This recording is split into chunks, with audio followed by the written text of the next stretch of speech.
Well, today's episode is going to feature Warriors Wrestling for the Stadium Series, Day 2. We have two championship matches, the Warriors Lucha title and the Warriors Women's title, but also a no holds barred match.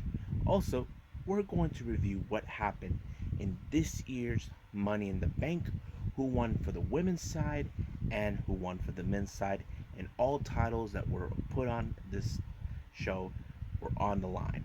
Who will win the titles? Were there any title exchange? Well, we just have to find out. So, let's get started with another episode of Deleted Wrestle Zone.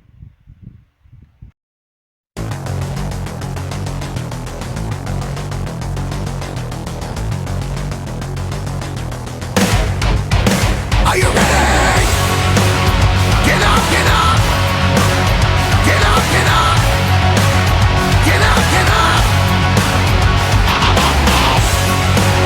Get up, get up! Get up, get up! Get up, get up!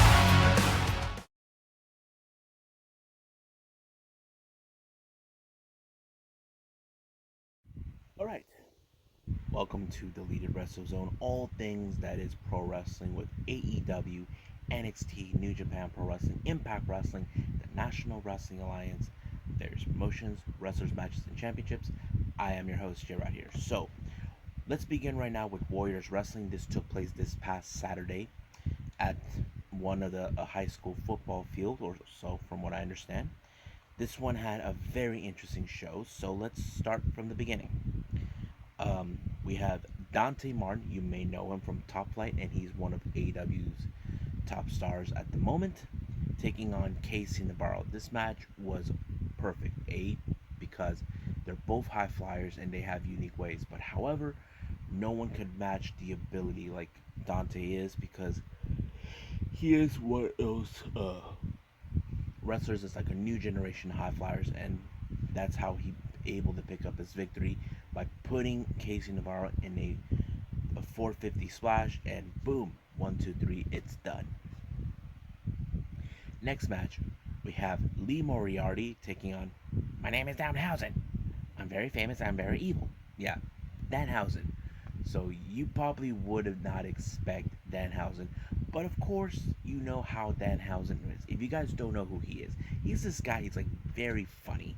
He looks very evil, and he keeps saying he's very famous and he's very evil. I get it, but he's also a nice guy.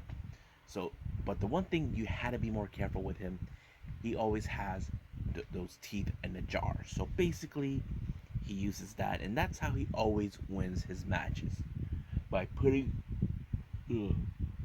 me, putting those teeth in people's mouths, and he wins that. He did that already in ROH. Next match, we have two friends from MLW, Calvin Tankman taking on Jordan Oliver. I have to say, this was a very interesting match. This was one of those David versus Goliath matches. However, you can guess in this particular match that Calvin Tankman would win this match because he's a huge dude. Despite the fact that, we've seen Jordan Oliver has progressed enough to be in the heavyweight division, but he was still not enough to take down Calvin Tankman, but he did show respect at the end of the match. Next up, after a 5-year hiatus, the American werewolf, Davey Richards, returned. I haven't seen him for quite some time. He's back, and his first match in 5 years is taking on the Octopus, Jonathan Gresham. I was like, wow, this is a good match. Now, sometimes you may ask, is there going to be ring rust with David Gresham? He looks like he hasn't missed a beat. Maybe there's certain things he made a mistake, but I don't know. But it was a good match. I did like it. But however, it was Gresham to put him in the Octopus submission on him to make him tap out. So that was good. Whew. Next up, we got Richard Holiday, Victor Benjamin, along with Lady Frost, taking on AEW's new acquisition and favorite tag team, the Varsity Blondes, along with Julia Hart. It was a very good match because it showed how much of a cohesive team the Varsity Blondes have become since they were formed. But of course, At the end, it was you wouldn't expect a whole lot because they are the fan favorites. Even the people love them. It's always a popularity contest when it comes to wrestlers like the Varsity Blondes, and they won by thanks to Dave Bryan Pillman Jr. with the springboard lariat, and that's how he won. But however, a fight broke down between both Lady Frost and Julia Hart. But however, Lady Frost is in the main event for the Warrior Wrestling's women's title. Now, the first title match is for the Warrior Wrestling Lucha title between student and mentor. I'm talking about Daga and, of course, Aramis, who's been crowned the champion not too long ago. Now, this was a very interesting match. You see, Daga trained him himself. This is one of those matches where how far he has progressed, what new things he's learned, as he learned from anything, it kind of did. But you wouldn't expect a whole lot with Aries, who's a younger, much competitor, learning from a guy like Daga. Excuse me. But it was a good match. But however, Aramis has now surpassed his own mentor, showing him that this title is staying where it belongs, and he will continue to progress more. Next up, we got Ninja Mac taking on Brian Cage. It was an interesting match, but however, you know for a fact you cannot determine the power of Cage. I think this is going to be an interesting match. It's going to happen. Um, I enjoyed it. Brian Cage actually won it by applying his signature move, the Swole Ring, I think that's what he called it. But yeah. Now, the next match is a no holds barred between Robert Anthony and the Murder Hawk, Lance Archer. They took the fight everywhere, and of course, Robert Anthony's sidekick, Frank the Clown, keeps getting in the way.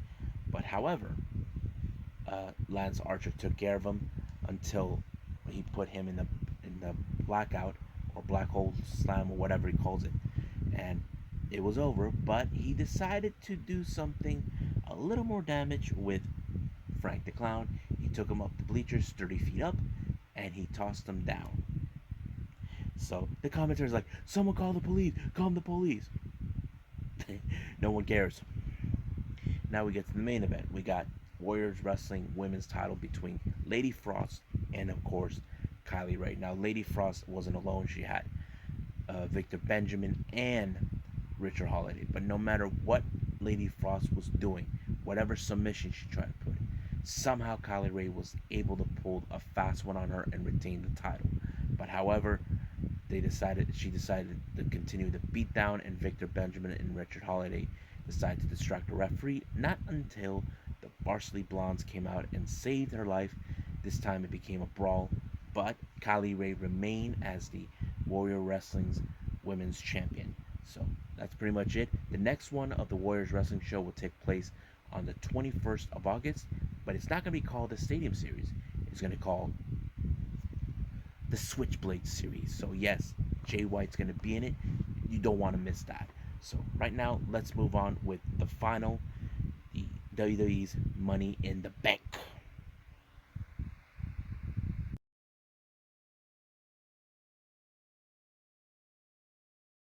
Okay, so this year we have Money in the Bank. The opening match was the women's Money in the Bank. We have Alexa Bliss, Liv Morgan, Nikki Ash, or as we call her, almost a superhero, Natalia, Tamina, Zelina Vega, and Naomi and Asuka. Now, I think for many fans, for me, I kind of was voting on Zelina Vega or Liv Tyler. No, Liv Morgan. Sorry, why am I calling her Liv Tyler? This is not Aerosmith. But anyway, I felt like the match, but however, I did like certain parts. It's like the bigger threat in this match that it was really good to play out was Alexa Bliss. If you guys saw what she did, she was controlling Zelina Vega to get down from the ropes. I have to say it was really good. Now, I think this match was really amazing, but the one person I did not expect a whole lot to win this match was Nikki Ash, or as we call her, almost superhero. She was the last person to think. Many fans would prefer Liv Morgan. Me, I would prefer Liv Morgan or Zelina Vega. But however, whatever the scenario is, I don't know. but it seems like this is going to be interesting to go with Nikki Ash. Now, I don't know how well they're going to use her to hold a contract. This is something very different than we could expect it. I know if anybody had any thoughts about it, I want to hear what you guys would have liked to see. Like I said, for me, I would like to see either Liv Morgan or Zelina Vega. Now, it's already been announced that it was not even on the pay per view. The Usos beat the Mysterios for the SmackDown Tag Team titles, becoming once again Tag Team Champions. Now, the next match is for the Raw Tag Team titles. The Viking Raiders taking on Omos and AJ Styles. Like, to be honest with you, I wasn't too pumped for this one. I felt they could have put a much better tag team against AJ and Omos, but this will have to do. I mean, the Viking Raiders, I can recall from them, back when they were in New Japan, but not gonna argue about that. But Omos is really impressive, and of course AJ is too. So they retain the titles. Next match is the WWE Championship match between Kofi Kingston and Bobby Lashley. Now, this is one of those times where we're seeing, okay, Bobby Lashley, we don't know how long he could hold on to this title. Now, I mean, as much as I would love to see Kofi Kingston, it's still unclear if any chances Bobby Lashley could lose the title. I don't know. But we just got to see who it is because Bobby Lashley was able to retain the title when he put Kofi Kingston in the Nelson lock. Next up, we have the Raw's Women's title between Rhea Ripley and Charlotte Flair. Now, these two ladies are no strangers to each other. If you recall, Charlotte Flair challenged Rhea Ripley for the NXT Women's title. And of course, that's what happened. Of course, she lost the title in a triple threat against Rio. But this time, they're fighting for the Raw Women's title. And this was one of those matches.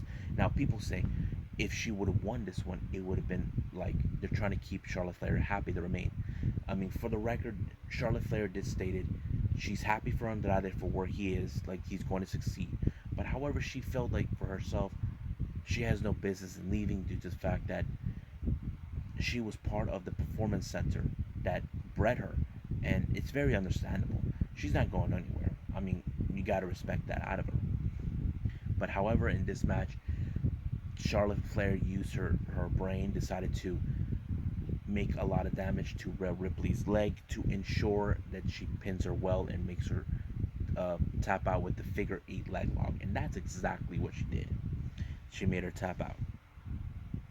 Now, the next match is the men's Money in the Bank. We have Kevin Owens, Riddle, Shinsuke Nakamura, Big E, Ricochet, John Morrison, Seth Rollins, and Drew McIntyre. This was a very interesting. Now, for me, I was hoping Big E was going to win this one. Now, you probably ask me, why would I think that? Think about it. Big E was one of the rising stars right now, to this day. And of course, he lost the Intercontinental title. But what are the chances that he will go aim higher now? Think about it. That's always been the case for me. I mean, look, I would like to, it wouldn't matter to me if it's the others, but to me, I feel Big E was the right choice because it's more like he has to finally catch up. I mean, Kofi Kingston, no disrespect to him, he's already been the top champion before, but seeing him to try to win it, that is something great. But Seth Rollins, on the other hand, in post match, was livid. Like he felt like his dream or his ambitions crumbling down, like burning down for this. Now we get to the main event, which was the Universal title between Edge and Roman Reigns. Man, that match was great. So chaotic. But of course, you had a feeling that the Usos were going to show up, but the Usos were being attacked by the Mysterios. But however, Seth Rollins is still bitter with the loss that he had against Edge for a chance of the Universal title. But this time in post-match, he continues to beat him down. But however, the biggest surprise after Roman Reigns defeated Edge and retained the title was none other than John Cena. Now, I don't know what it's going to be. Now, you probably tell me how either the spear and it could be the spear or the Superman patch. However, he feels or use them both. But in this match in particular, what I did like is, okay, Roman Reigns is the perfect heel.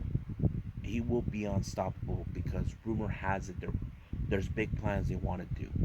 Now, I don't know if John Cena is amongst those plans because, from my understanding, it seems like they're going to go with The Rock down the line. Like, The Rock and Roman Reigns and the Usos are family. So basically, we may see like a family feud or a family civil war down the line. But John Cena, that's a different story.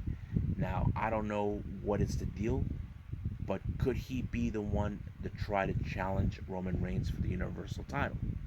Anything could happen. We just gotta wait and see what's gonna happen on SmackDown.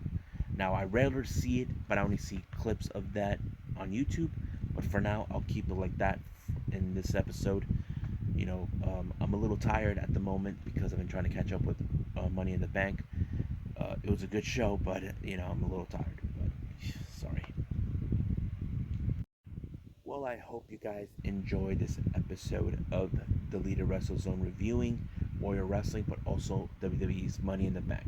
Next up, we got is the Got to Move Pro Wrestling's Choco Pro event, where we're gonna see the winners of Oak Tag League taking on the Best Bros for the Asian Dream Tag Team titles, and they already announced for another event this coming Thursday. It's going to be an hour match, 1 hour match, Iron Man match between Lulu Pencil and Chris Brooks. However, we're also going to review on for the next episode AEW Dark, but also New Japan Pro Wrestling Summer Struggle. Now, if I have time, I'll add in another show from a previous event from months ago, all the way to March or so, but we'll see what happens. But for now, I'll see you guys in the next DWZ time, same DWZ channel. I must bid all of you adieu. So, goodbye, and have a nice day. Bang.